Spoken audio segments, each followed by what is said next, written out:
این هم یه خودروی 207 با ایسوی کزنس با مشکل اینکه دور کند فنش کار نمیکنه و مستقیم میره روی دور کند فن. و اگه با دستگاه دیاب تست عملگر بزنید هم دور کند فن کار میکنه و هم دور تند فن.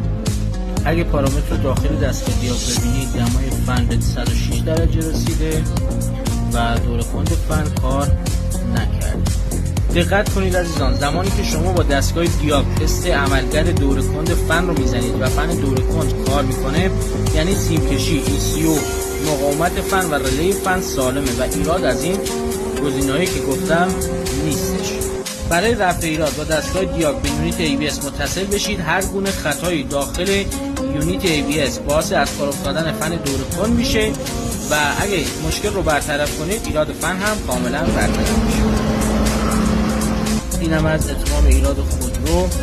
خطای سنسور چرخال میزد برطرف کردیم و الان هم دور کند فن بدون مشکل کار.